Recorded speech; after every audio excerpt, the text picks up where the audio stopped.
It is a Saturday night. Hello to our video subscribers on YouTube who got the alert. I am Matt Norlander. I am going to fly solo to start this show. Kyle Boone will join me in just a little bit here. A lot to cover. It's been a whirlwind day in college basketball, and frankly, tomorrow is Father's Day, and I want to spend it with my children. And did not want to have to do a podcast. This is huge news. Bob Huggins has resigned. He intends to retire. I do want to at least acknowledge the fact that we do have a heavy portion of our listenership that probably might have been minding its own business on Saturday, might not be even aware of this, and either woke up to it Sunday morning or got an alert or a podcast download on their phone. It was a very busy, very buzzy Saturday in college basketball, and it started with news trickling out relatively early on Saturday morning. I mean, I got a tip on this before 9 a.m. that Huggins had been arrested the previous night. Indeed, he was, and we will get to those details there. And barely 24 hours after he was arrested for a DUI with a blood alcohol level of 0.210, which is almost 3 times the legal limit, Huggins resigned from his post, and that is now official as we are podcasting here. He is a Hall of Fame coach. He resigns as the active leader in Division I wins. He held that title for a short period of time because Mike Krzyzewski had it, and then he retired, and then with Boeheim also retiring, it was Huggins, but it is no more. He ends his career in infamy and disgrace and humiliation. There's a story up right now at cbssports.com about a newser about that. We will also link that in the podcast description. There's a lot to get to here, and I do want to get into some detail of actually what happened, because the accounts by the police of the state they found Huggins in and where he was they're frightening. They are and alarming. So we'll get to that. Let's pay some bills here first off the top. Here's a quick message from our sponsors, and then we're going to get into everything related to Huggins and his time being up at West Virginia. All eyes are on Italy. Absolutely astonishing. As the race to qualify for Europe Huge moment. all comes down to the final match day. It's a goal. Stream every pivotal Serie A match live on Paramount Plus. So there's a lot to get to here. And again, KB Kyle Boone's going to join me in a little bit. I'm going to start off kind of holding court solo here. And again, Saturday night. But, you know, this could go down as the biggest headline of college basketball's offseason. Did not want to have our listeners wait until Monday, particularly not with a coach of Huggins's fame and prominence around the sport. I mean, I heard from a couple of coaches, obviously, on Saturday, and not so much a lack of surprise with this, which is a commentary unto itself, but just a step back, realize like this is one of like the 5 to 7 biggest names and presences in the game, and the way it's all crashed and burned for him, obviously notable. And there have been, ignominious ends to college coaches in major college sports on football and basketball over the years, but this is up there with some of the worst of them. I'm going to read you and interlace some of my own commentary. I'm going to read you the police report because I think it's important to really get an understanding of what exactly happened here on Friday and how dangerous this was and how fortunate Bob Huggins and any unnumbered told of other human beings were spared of what could have been a much more serious and, yes, deadly situation. So I'm reading straight off of the complaint from Pittsburgh Police Department. Bear with me. There's a lot here, but there's a lot to get to. And if you have not heard any of this stuff, it's going to really crystallize as to why an incident like this took barely 24 hours to end in Bob Huggins's resignation from the school. On June 16th, 2023, at approximately 20:27 hours, so just about 8:30, I, Officer Elisa Folino, conducted a traffic stop on Merchant Street off of Ridge Avenue on a black SUV. I turned right on Merchant Street from Ridge Avenue and observed a black 2023 GMC Yukon Denali in the middle of the roadway. The driver's side door was open, and a white male, later identified as Robert Huggins, was getting into the driver's side of the vehicle. All right, so he's first seen being outside of his car on a busy roadway. Huggins drove forward several feet, and I could hear the distinct thumping noise of a flat tire. Other vehicles were trying to come the other direction up the street, but were unable to pass Huggins at this point. Excuse me, just got a little something in my throat there. Live podcasting, gotta love it. Pardon me. The officer says, I exited my vehicle to tell Huggins to move forward a little bit more so he was against the right curb, and I would help him with the flat tire. The tire was shredded about 3/4 of the way around. Huggins drove forward several feet closer to the right curb. At this point, other vehicles were able to get by. After the last vehicle passed Huggins to turn left, he started a 3-point turn. When Huggins was operating the vehicle, he was on and off the brake quickly multiple times, jerking the vehicle. Huggins started backing up, almost hitting the wall behind him. So you already see a situation here that is distressing, not normal. Huggins is holding up traffic. It's 8:30 at night in Pittsburgh. The sun's not all the way down at this time of the year. It's in broad daylight. He's holding up traffic. All right. Statement continues. At this point, I turned my patrol vehicle lights on and called for backup. I approached from the driver's side as it was facing towards me. I asked Huggins to put the car in park. I asked Huggins if he had ID on him. He stated yes. Just give him a moment. I could smell the odor of an alcoholic beverage on his breath. His eyes were glassy, and his speech was slurred and mumbling. Huggins took several moments to find his wallet with his ID. Several moments. Officer Bertan and Officer Smith approached the vehicle at this time. I verified Huggins' ID through Index. She keeps going. Officer Bertan was having a conversation with Huggins while I was on with Index. Huggins was unable to explain how his tire got shredded or how he was going to fix it by turning around in the middle of the street. So think about this. He doesn't even know. The guy's got no tire at this point. Can't explain how this happened. Doesn't know the incident in which it happened. All right. The warning signs are already overwhelming at this point. We have not even gotten to the worst of it. He was unable to say where he was. He stated he was watching basketball with his brother at a basketball camp. When asked where the camp was, Huggins stated it was in, quote, Sherrodsville. Huggins could not tell us how he got to Pittsburgh. Huggins told Officer Bertan he remembered stopping at a Burger King and had a receipt. We're just starting here, folks. Huggins fumbled around with 5 different receipts that were not Burger King and was finally able to produce one from a Burger King. The receipt showed he purchased food at a Burger King in Washington, Pennsylvania at approximately 13:30 hours. Now, I'm going to interject here. That's 7 hours before Huggins got arrested. Washington, Pennsylvania, for many like me who don't know the area, aren't from the area, is 28 miles southwest of Pittsburgh, the Burger King that he was at. Okay? 7 hours before he produces the receipt. Okay. Officer Bertan asked him how he got from the Burger King in Washington to here. Huggins could not explain anything that happened from the Burger King to the north side being where he was in Pittsburgh at this point. Again, 7 hours, and Huggins doesn't have any explanation of what's happened in between there. This is 8:30 at night now. A few times, Huggins stated he was in, quote, Columbus.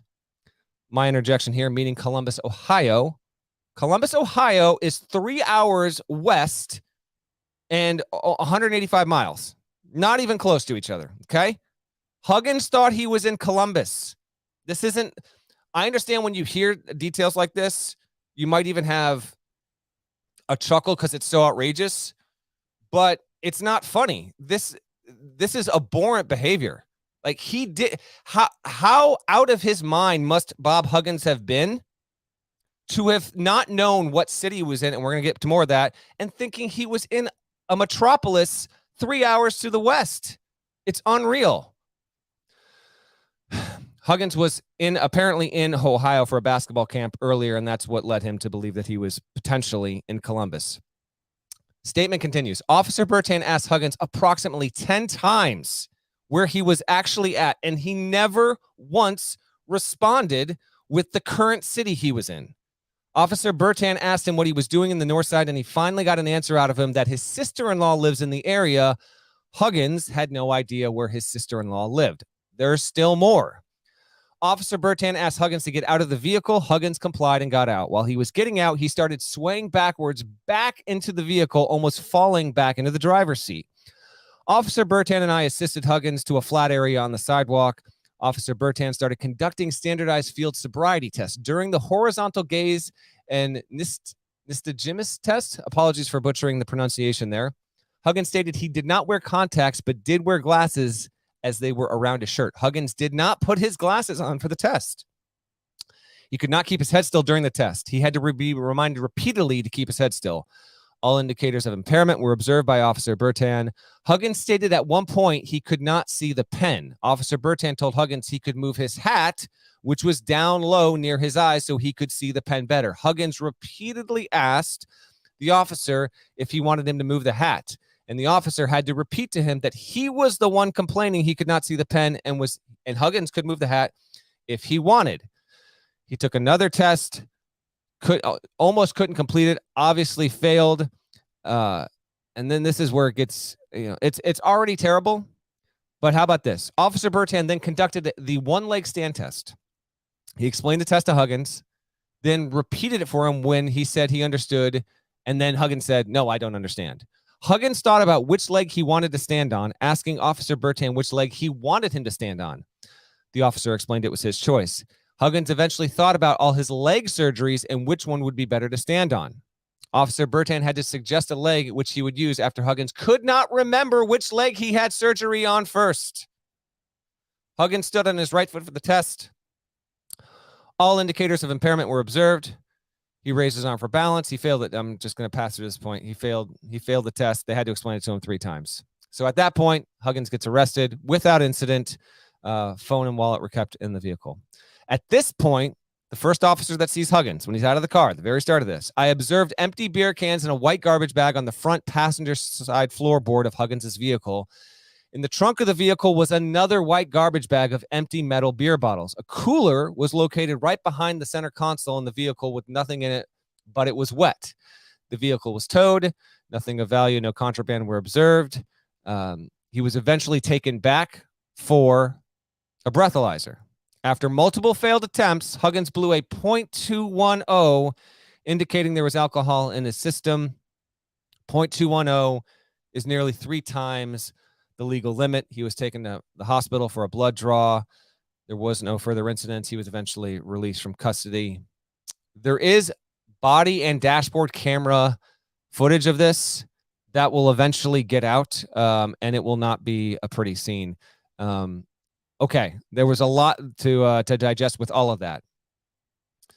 But that's why this is all too easy to understand why this didn't take a lot of time. Sometimes you'll have an incident with a coach, and there's other factors, and I'm going to get to that. Sometimes there's an ugly incident with a coach, and even if the end is inevitable, we know how the story's going to end, it takes a day or 2 or 4. This was not going to be the case with Huggins. I was told early that it was going to go Sunday at the latest, and Saturday was possible. Sure enough, Saturday it was done. Huggins met with his team Saturday night, 9 Eastern, told him he was not going to be coaching them anymore, sent his resignation into the university. What choice do we have? By the by, with all of this, Taylor Swift was playing concerts in Pittsburgh at the Steelers football stadium. Don't know this to be a fact, but obviously logic would indicate this is a half mile from where the concert was, ongoing at the time. Logic would dictate there was going to be an increased police presence around the general area. So we'll never know this to be fact or not, but merely having an officer present in that area might have ultimately saved Huggins' life or others. Obviously 0 tolerance for getting behind a wheel and drinking. 0. I've never done it, and I never will. I know other people have done it and later come to regret those decisions. I know people still do it. It's one of the most selfless, destructive things anyone can do, and there should be 0 tolerance for it in our society. Even more, we come down pretty hard on drunk driving this country. Can easily make the case that it's not nearly as severe because you are driving impaired behind 2-ton, 3-ton vehicle that can end the lives of innocent people there. So this was a no-brainer. On top of, oh, by the way, Huggins getting into hot water earlier this spring with his homophobic comments and disparaging remarks about Catholics that he made on public radio in Cincinnati. Cincinnati, oh, by the way, was where Huggins got a DUI in 2004, which preceded by about 9 months his ultimate resignation from that job. So Huggins has now resigned twice from 2 jobs, and both of those times being catalyzed by DUI incidents there. It obviously is a very sad story. It's all of Huggins' doing. I don't think he would run from that. He did release a statement. On Saturday night confirming all of this. I'll read this to you briefly. Today, I submitted a letter to President Gordon Gee and Vice President and Director of Athletics Ren Baker, informing them of my resignation and intention to retire as head men's basketball coach at West Virginia University, effective immediately. My recent actions do not represent the values of the university or the leadership expected in this role. While I have always tried to represent our university with honor, I have let all of you and myself down. I am solely responsible for my conduct and sincerely apologize to the university community, particularly to the student athletes, coaches, and staff in our program. I must do better, and I plan to spend the next few months focused on my health and my family so that I can be the person they deserve. It has been the honor of my professional career to lead the men's basketball program at my alma mater, and I take great pride in our accomplishments, but I am most proud of the tremendous young men who chose to spend their formative years with us and who have gone on to do great things with their lives. I was born in Morgantown, graduated from West Virginia University, and had the pleasure of coaching here for 17 seasons as an assistant or head coach. It will always be my home, and I will always be a Mountaineer. Thank you to everyone who has supported our program over the years. It has meant more to me and my family than you ever could know. It's a nice statement, but Bob's actions here just completely abhorrent, really frightening. I mean, the details of that that police report, that complaint, are genuinely startling. To see what is depicted there, and him being Huggins being not comprehending some of the questions, can't make up for hours and hours of blocks of time. Thinks he's in another state in a city almost 3 hours away. It is, to our knowledge here, he was not in an accident. No one was hurt. And thank God, because it seems way, way too easy to envision how that would have not been the case. And again, thankfully, an officer saw him while it was still daylight outside and prevented anything else potentially worse happening, though his tire was shredded and he appeared to have run his course, driving that vehicle, however long before he was spotted with the shredded tire and all of that. Huggins obviously needs help, and I don't just say this based off of one event like this. While I still don't have it as fact, it is no secret that many speculated that when Huggins made the remarks he made on the radio, it was for one of two reasons. One, neither of them which are excusable. One was he didn't know he was live, or two, he was on a golf course at a charity event. He might have just been drinking to the point where he was just loose-lipped at that point. And I don't want Huggins' career is ending here on very bad terms and humiliating terms. I don't want the Bob Huggins story to end in truly tragic ways. He's 69 years old. He still has a future ahead of him if he wants it, and if he wants to take responsibility for this. I remember someone a few years back who knows Huggins well, just in passing conversation, bringing up concern over Huggins and how much he drinks. And this is by no means a secret, but it's when all the stuff we don't see privately eventually seeps out in a very public and embarrassing way. Huggins is now subject to that. Maybe this is the thing that can help really save him going forward. And I certainly hope that it is, but he has stepped in it a number of times. And now West Virginia is in the middle of an offseason and could get its entire program blown up as a result. And this is all on Huggins. And he knows that it's all on him. In terms of what we're going to get from a coaching perspective, we'll have to wait and see.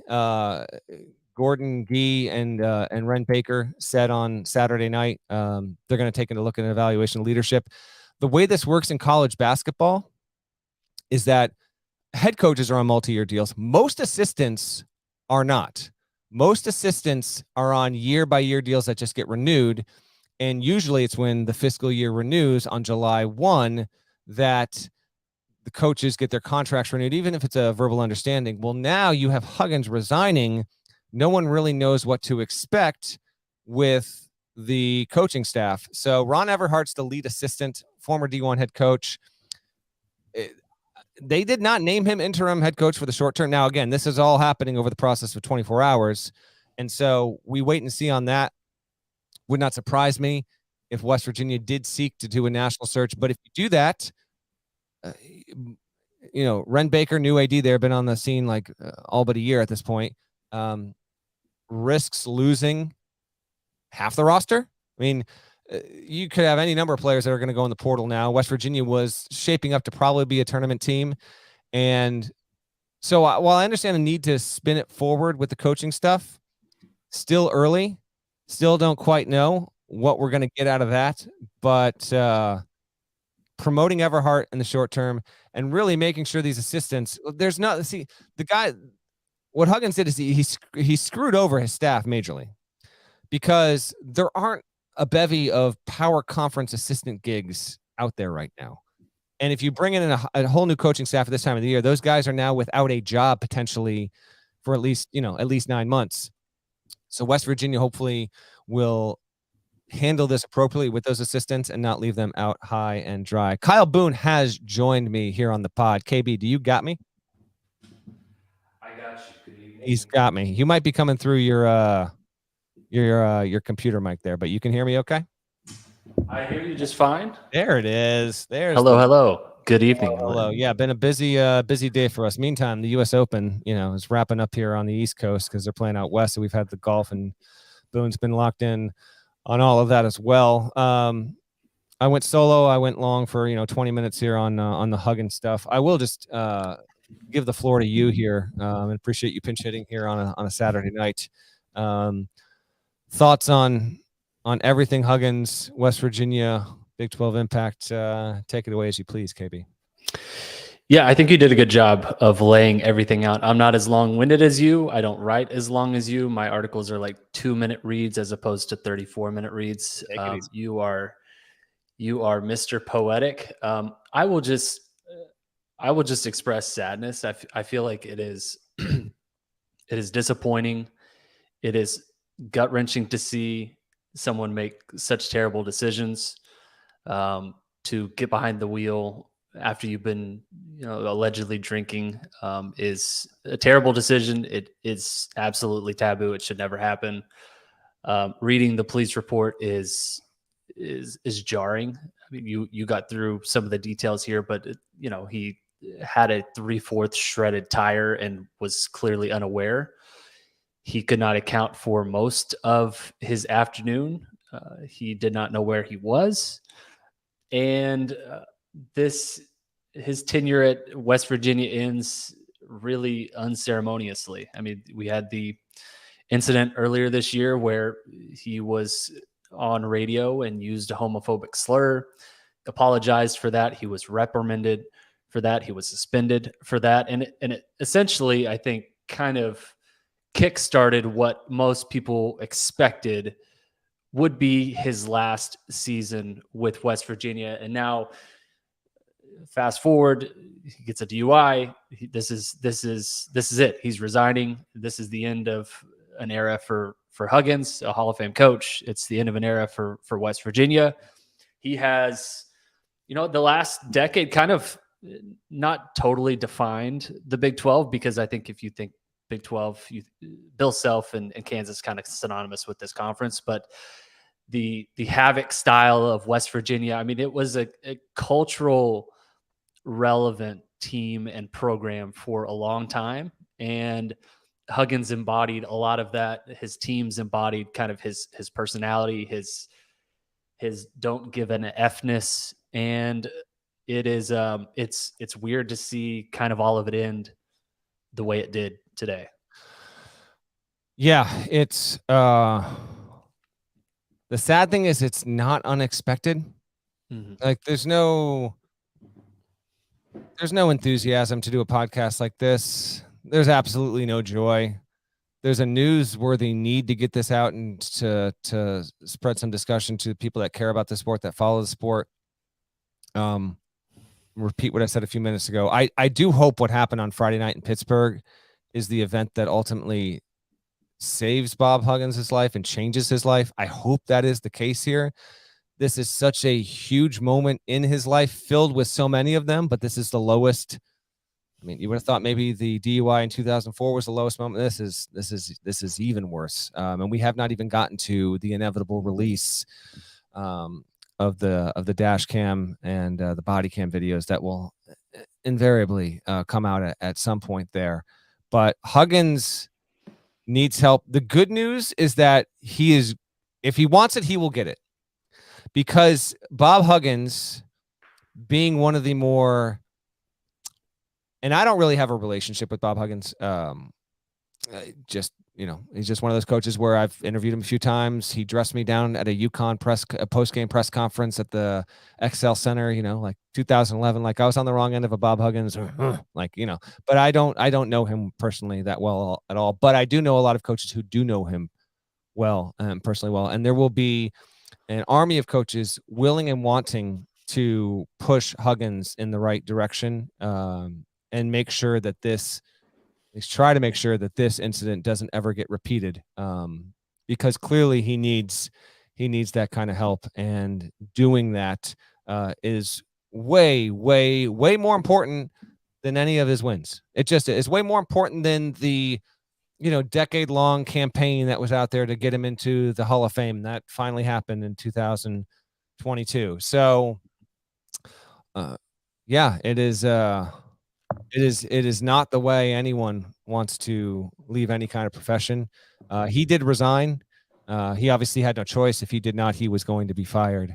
In terms of the players, Kyle, what's interesting about this is that they will have the opportunity to transfer and be immediately eligible because of this. Even the timing of this, like anyone that is at West Virginia that went to play overwhelmingly because of Bob Huggins more than any given assistant or the school or whatever. If those players choose to transfer, one, you got to see how many, and there are actually, as a side note, there is no shortage of power conference schools. And this is going to be probably like a note in a notebook in July or whatever, but there's no shortage of power conference schools right now that are 11 out of 13 scholarship players, 12 out of 13 scholarship players. Kentucky's at 8 right now, right? There's no shortage of schools that have the room actually to have these guys transfer if they so please. But if you were curious about that transfer situation, barring something that I don't see being on the table, anyone that wants to transfer will be allowed to. And they'll even get a grace period here now that Huggins has resigned. I think they get a full-on month. But your thoughts on what might be next for the program here now that it's at a major crossroads at the start of summer? Yeah, I think when he had the incident with the homophobic slur earlier this year, there was some question marks about what this roster would do if some of the players that were incoming would decide to go somewhere else. Now, for the most part, I think this roster had stayed intact. Now I think it's a legitimate question because next year's team was really built on a pretty stacked incoming transfer class. Like this is a really quality incoming group led by Syracuse's Jesse Edwards, Kirk Risa from Arizona is incoming, Raekwon Battle, Jose Perez, and Omar Silverio. So it's difficult to see that all of these players will continue with their commitments. That it certainly could be the case. This is a timing wise. It's not too late for these players to pick somewhere else, but it's not likely, or it doesn't happen very often where a situation like a job opens up in mid-June. So we'll see, I guess, what happens. But I think the majority of this roster next season was going to be kind of hinged upon transfers, and now I think it's a huge question mark. So in this era of NIL, I would expect it could end up being a feeding frenzy. Like the amount of available talent that is currently out there as teams kind of piece their rosters together for next season is pretty bleak. It's pretty thin. I mean, you're seeing Kentucky take like 3-star recruits and like Kentucky fans are like kind of happy about it.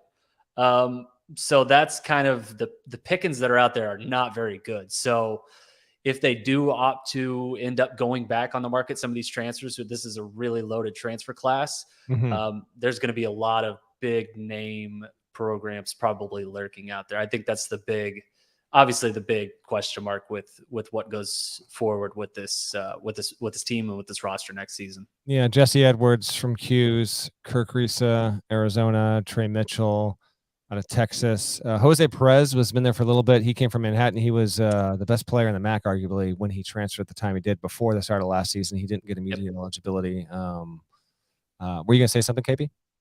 Yeah, I agree. Yes, he is technically there, but yes, he will have eligibility. I think he had an eligibility fight all of last year. So I'm sure he does not want to deal with something like that. And I would imagine the NCAA is going to give him some grace. They'll probably give this entire roster, transfers and non-transfers, quite a bit of grace. They'll probably be able to pick. If they want to stay, they can stay. But if they want to choose to go somewhere else, they'll probably be given grace to do so.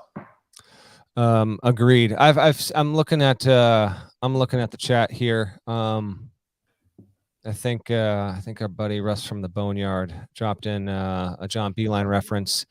I mean, maybe. I never say never. As we're doing this pod, and let me see. I haven't gotten any text on this, but I'm seeing. I want to credit where it's appropriate here.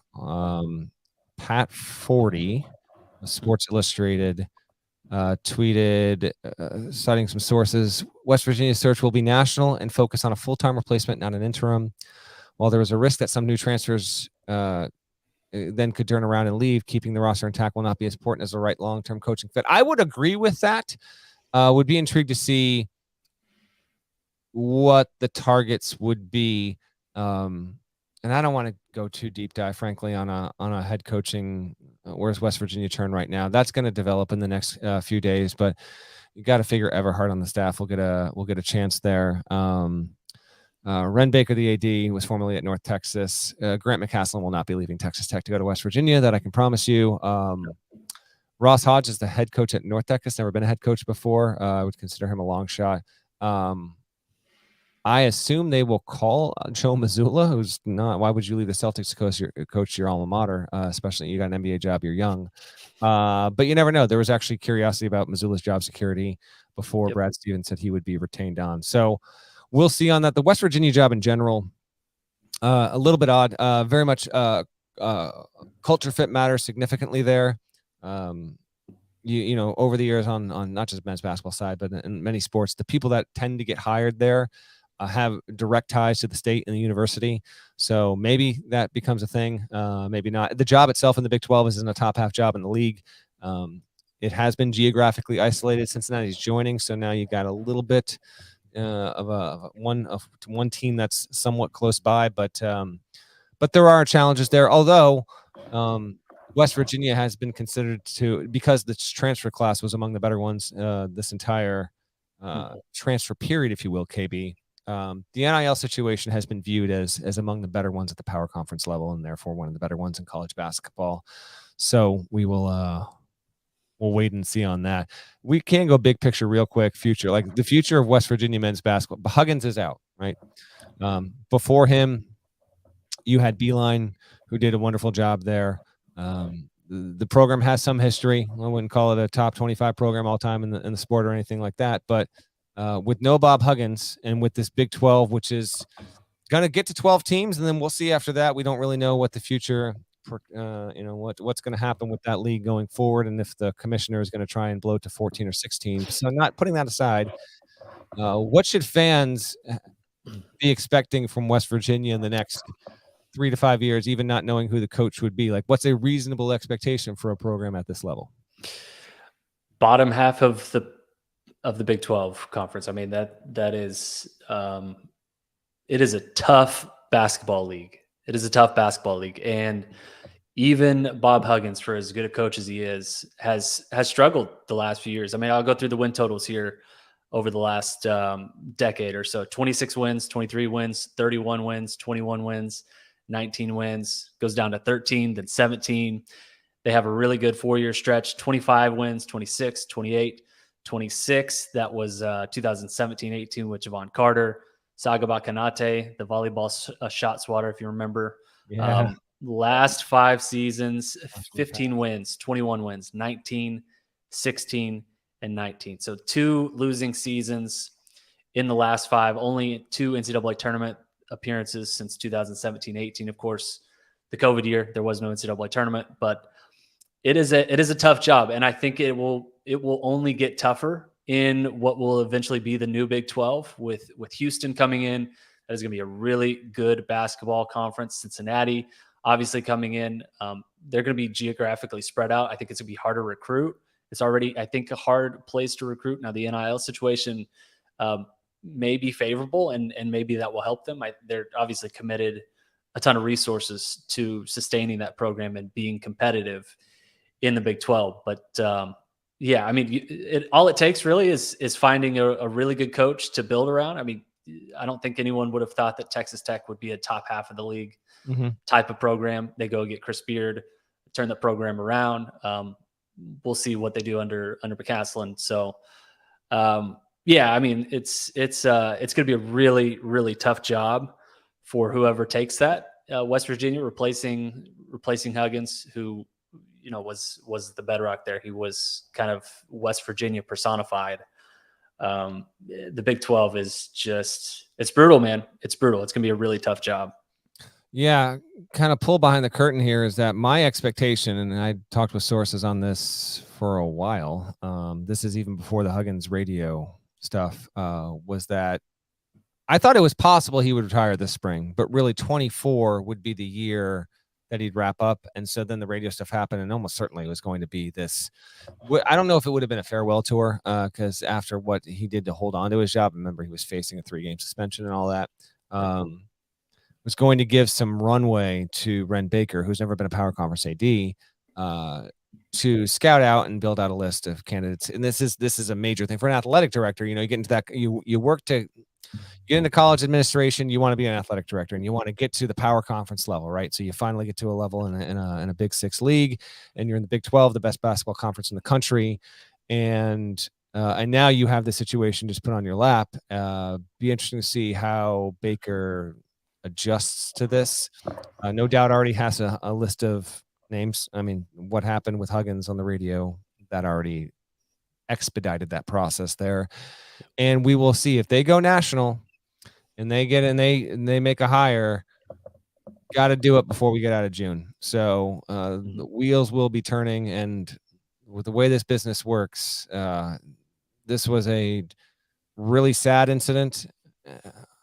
Avoidable entirely had Huggins had control over his impulses and decisions, which he just did not.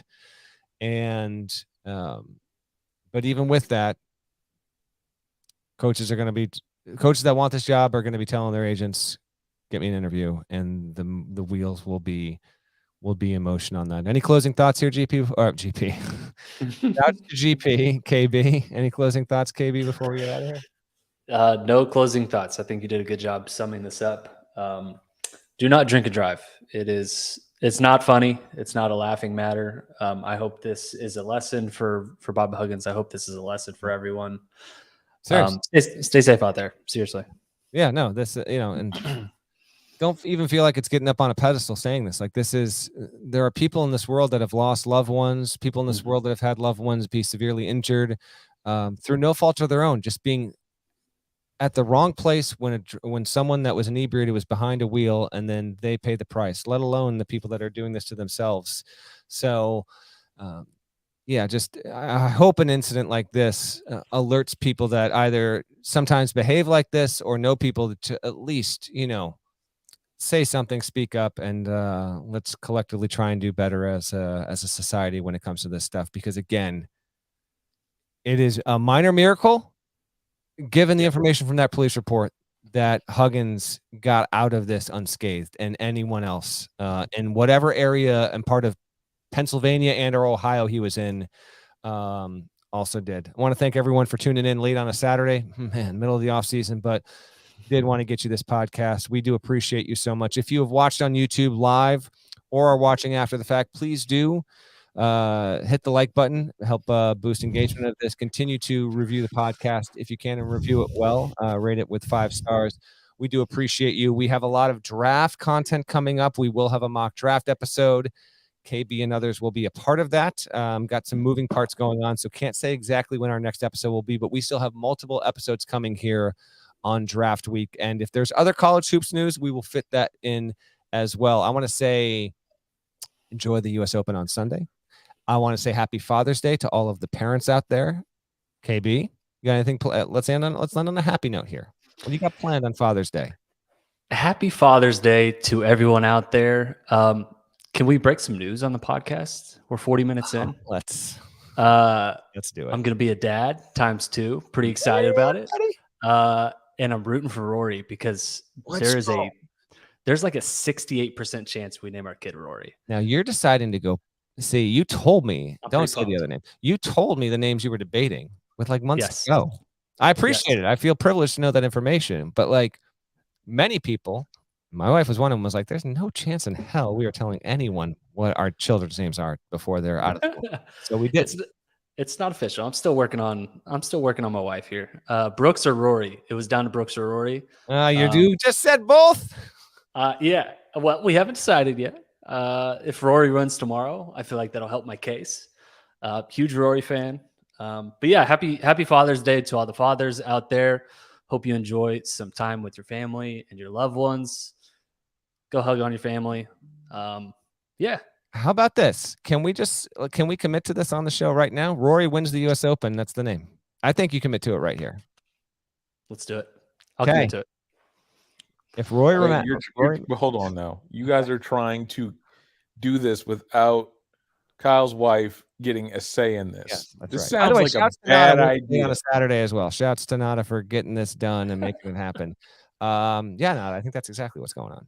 We gotta have a rooting interest for Sunday beyond just like who your favorite golfer is. So yeah, everyone's got to root for Rory on Sunday. Got to have something to root for. Let's go, Rory. No offense. Don't name him Wyndham. Okay. I think I stayed in a Wyndham Clark circa 2016. So how dare you? Is he a poke? Is he a poke? He's a poke. Yes, he's a poke. How dare you? I would have Wyndham Clark. I'm going. My top 3 choices with that name. I'm saying Stanford, Carolina, and Ole Miss. Wyndham Boone. Clark's going to one of those 3 schools. Yeah. Wyndham Norlander. It's got a ring to it. Right? But should be good. Hey, happy Father's Day to everyone. Enjoy it. I'm gonna try and take my older one to the chipping and putting. I haven't even looked to see if there's tee times available. To be honest, I already know that situation. But got a local muni. Go and we don't need to go and play 9 or anything like that. So do that. Enjoy. Little soccer in the backyard, little golf. See what else we can get done. And nice. Appreciate it. Appreciate everyone listening. We'll be back real soon. Until then, take care and be safe.